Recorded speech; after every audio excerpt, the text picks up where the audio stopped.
ನಮಸ್ತೆ ಟಿವಿ20 ಕನ್ನಡ ವಾಹಿನಿಗೆ ಸ್ವಾಗತ. ಪರೀಕ್ಷಾ ಫೀ ಹೆಚ್ಚಳ ನಮ್ಮಂತ ಬಡ ವಿದ್ಯಾರ್ಥಿಗಳಿಗೆ ಹೊರೆಯಾಗಿದೆ ಎಂದು ಎಂಎ ಪತ್ರಿಕೋದ್ಯಮ ವಿಭಾಗದ ವಿದ್ಯಾರ್ಥಿಗಳು ರಾಣಿ ಚೆನ್ನಮ್ಮ ವಿಶ್ವವಿದ್ಯಾಲಯದಲ್ಲಿ ಟಿವಿ20 ಕನ್ನಡ ವಾಹಿನಿ ಜೊತೆ ಮಾತನಾಡಿ ತಮ್ಮ ಸಮಸ್ಯೆ ಹೇಳಿದರು. ನಿನ್ನೆ ಅನೇಕ ವಿದ್ಯಾರ್ಥಿಗಳು ತಮ್ಮ ಬೇಡಿಕೆ ಈಡೇರಿಸುವಂತೆ ಪ್ರತಿಭಟನೆ ಮಾಡಿದ್ರು. ಆದರೂ ಪ್ರತಿಭಟನೆಗೆ ಯಾವುದೇ ರೀತಿಯ ಉಪಯೋಗವಾಗಿಲ್ಲ ಎಂದರು. ಆ್ಯಕ್ಚುಲಿ ಐತಲ್ರಿ ಪ್ರತಿಭಟನೆ ಮಾಡಿದಾಗ ಏನತ್ರ ನಾರ್ಮಲ್ ಏನತ್ರ 21 ಡಿಪಾರ್ಟ್ಮೆಂಟ್ಸ್ ಅದಾವ್ರಿ ರಾಣಿ ಚೆನ್ನಮ್ಮ ವಿಶ್ವವಿದ್ಯಾಲಯ. ಪ್ರತಿಯೊಂದು ಡಿಪಾರ್ಟ್ಮೆಂಟ್ ವಿದ್ಯಾರ್ಥಿಗಳು ಮತ್ತು ಏನಂತಾರೆ ರಿಪ್ರೆಸೆಂಟೇಟಿವ್ಸ್ ಮತ್ತು GSI LSI ಎಲ್ಲರೂ ಇದ್ರಿ, ಎಲ್ಲರ ಸಮ್ಮುಖದೊಳಗಡೆ ಆಯಿತು. ಅದು ಆ್ಯಕ್ಚುಲಿ ಏನಂತಾರೆ ನಾವೇನು ಡಿಮ್ಯಾಂಡ್ ಇತ್ತಂತಂದ್ರೆ ಫೀಸ್ ಏನೈತಿ ಕಡಿಮೆ ಮಾಡಿರಿ. ಯಾಕಂದ್ರೆ ನಾವೆಲ್ಲ ವಿಜಯಪುರ ಬಾಗಲಕೋಟೆ ಸೈಡಿಂದ ಬರೋ ವಿದ್ಯಾರ್ಥಿಗಳು ರಾಣಿ ಚೆನ್ನಮ್ಮ ವಿಶ್ವವಿದ್ಯಾಲಯದೊಳಗಡೆ.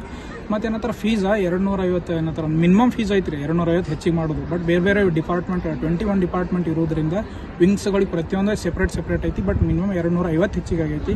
ನಾವೇನು ಹೇಳಿದ್ದೇವೆ ಅಂದ್ರೆ ಫೀಸ್ ಡೌನ್ ಮಾಡಿರಿ, ಮತ್ತು ಏನಂದ್ರೆ ಡೇಟ್ ಐತಲ್ಲ ಎಕ್ಸಾಮ್ ಡೇಟ್, ಅದನ್ನು ಇನ್ನೂ ಸ್ವಲ್ಪ ಎಕ್ಸ್ಟೆಂಡ್ ಮಾಡಿರಿ ಅಂತೇಳಿ ನಾನು ರಿಕ್ವೆಸ್ಟ್ ಮಾಡಿದ್ದೆ ಅವ್ರ ಹತ್ರ, ಮೌಲ್ಯಮಾಪನ ಕುಲಸಚಿವರ ಹತ್ರ. ಅವಾಗ ಅವ್ರು ಏನಂತಂದ್ರೆ ಅವರೆಲ್ಲ ಕಮಿಟಿ ಜೊತೆ ಮೀಟಿಂಗ್ ಮಾಡಿ ಅದು ಮಾಡಿ ಏನಂತಂದ್ರೆ ಫೈನಲಿ ಬಟ್ ಫೀಸ್ ಕಡಿಮೆ ಆಗೋದಿಲ್ಲ. ಬಟ್ ನೆಕ್ಸ್ಟ್ ಟೈಮ್ ಯಾವುದೇ ರೀತಿ ಫೀಸ್ ಹೈಕ್ ಮಾಡೋದಿದ್ರೆ ಬಿಫೋರ್ ದಿಸ್ ಸ್ಟೂಡೆಂಟ್ಗಳಿಗೆ ಮತ್ತೆ ಇನ್ಫಾರ್ಮ್ ಮಾಡ್ತೀನಿ ಅಂತ ಹೇಳಿದ್ರು. ಸರ್ ಹೇಳಿ ಸರ್ ಏನು ಸಮಸ್ಯೆ?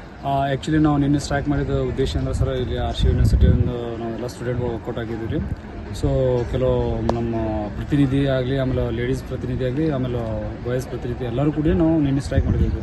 ಸೊ ಉದ್ದೇಶ ಏನಾಗಿತ್ತಪ್ಪ ಅಂದ್ರೆ, ನಮ್ಮ ಫೀಸ್ ಏನು ಎಕ್ಸಾಮ್ ಫೀಸ್ ಏನಿರುತ್ತಲ್ಲ ಅದರಲ್ಲಿ ಸಾಕಷ್ಟು ಅಂದ್ರೆ 250 rupees ಜಾಸ್ತಿ ಮಾಡಿದ್ದಾರೆ.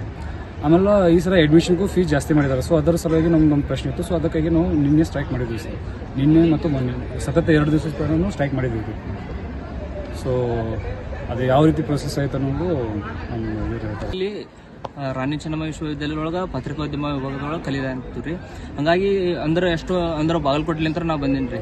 ಅಂದ್ರೆ ನಮ್ಮ ಎಲ್ಲ ಫ್ಯಾಮಿಲಿ ಎಲ್ಲ ಆಲ್ಮೋಸ್ಟ್ ಎಲ್ಲ ಬಡ್ರು ಅದೀವಿ. ಹಂಗಾಗಿ ಅಂದ್ರೆ ನಾವು ಒಬ್ಬನೇ ಅಂತಲ್ರಿ, ಆಲ್ಮೋಸ್ಟ್ ಎಲ್ಲ ರೈತ ಕುಟುಂಬದಲ್ಲಿ ಬಂದಿರ್ತಾರೆ. ಹಂಗಾಗಿ ಸೊ ಎಲ್ರಿಗೂ 250 ರೂಪಾಯಿ ಏನು ದೊಡ್ಡ ಹೊಣೆ ಅಲ್ಲ. ಬಟ್ ಆದರೂ ಹೆಂಗಂದ್ರೆ ಒಬ್ಬೊಬ್ಬರಿಗೆ ನಮ್ಗಿಂತ ಇನ್ನೂ ಇದು ಇರ್ತಾರೆ. ಯಾಕಂದ್ರೆ ಎಷ್ಟಿ ಹಲವಾರು ವಿದ್ಯಾರ್ಥಿಗಳದಾರ, ಅವರಿಗೆಲ್ಲ ಇದು ಅಂದ್ರೆ ದೊಡ್ಡ ಪ್ರಾಬ್ಲಮ್ ಅಂತ ಕಾಡ್ತತ್ರಿ. ಹಂಗಾಗಿ ನಾವೆಲ್ಲ ಸ್ಟ್ರೈಕ್ ಮಾಡಿದ್ವಿ. ಎಲ್ಲ ಒಂದು ಸ್ವಲ್ಪ ಅಂದ್ರೆ ರಿಕ್ವೆಸ್ಟ್ ಮಾಡ್ಕೊಂಡಿವ್ರಿ ಅವ್ರ ಹತ್ರ. ಅವ್ರು ಇನ್ನೋದಾದ್ರೂ ಯಾವುದೂ ಪ್ರತಿಕ್ರಿಯೆ ನೀಡಲಿಲ್ಲ. ಬಟ್ ನಿನ್ನೆ ಡೇಟ್ ಎಕ್ಸ್ಟೆಂಡ್ ಮಾಡಂತ ಅಂದಿದ್ವಿ, ಅದನ್ನೂ ಮಾಡಿಲ್ಲ. ವಾಪಸ್ 1490 ರೂಪಾಯಿ ಇತ್ತು ನಮ್ದು ಜರ್ನಲಿಸಮ್ದು. ವಾಪಸ್ ನಿನ್ನೆ ಏನಾಯ್ತು, ಹಿಂಗೆ ಡೇಟ್ ಎಕ್ಸ್ಟೆಂಡ್ ಮಾಡ್ಲಾರ್ಕ ವಾಪಸ್ ಫೈನ್ ಬಿತ್ತು ನಮಗೆ. ಫೈನ್ ಅಂದ್ರೆ 100 ರೂಪಾಯಿ ಫೈನ್ ಅಂದ್ರೆ 1590 ಐತ್ರಿ.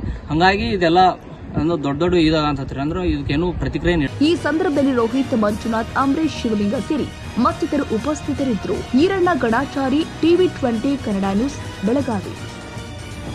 ಕನ್ನಡಿಗರ ಮೆಚ್ಚಿನ ನಿಮ್ಮ ಟಿವಿ20 ಕನ್ನಡ ವಾಹಿನಿ ಇದೀಗ ಟಿವಿಯಲ್ಲಿ ಲಭ್ಯ. ಕರ್ನಾಟಕ ಮತ್ತು ದೇಶ ವಿದೇಶದ 360 ಡಿಗ್ರಿ ಸುದ್ದಿ ವಿವರವನ್ನ ಪಡೆಯುವುದಕ್ಕೆ ಟಿವಿ20 ವಾಹಿನಿಯನ್ನು ಲೈಕ್ ಮಾಡಿ, ವಿಡಿಯೋಗಳನ್ನು ಶೇರ್ ಮಾಡಿ, ಕಮೆಂಟ್ ಮಾಡಿ, ಸಬ್ಸ್ಕ್ರೈಬ್ ಮಾಡಿ. HCN ಕೇಬಲ್ 842 ನಂಬರ್ನಲ್ಲಿ ಹುಕ್ಕೇರಿ ತಾಲೂಕು ಹಾಗೂ ಸಂಕೇಶ್ವರದ ಸುತ್ತಮುತ್ತಲಿನ ಹಳ್ಳಿಗಳಲ್ಲಿ ಲಭ್ಯ. PCN ಕೇಬಲ್ 129 ನಂಬರ್ನಲ್ಲಿ ಹಾರುಗೆರೆ ಸುತ್ತಮುತ್ತಲಿನ ಹಳ್ಳಿಗಳಲ್ಲಿ ಲಭ್ಯ.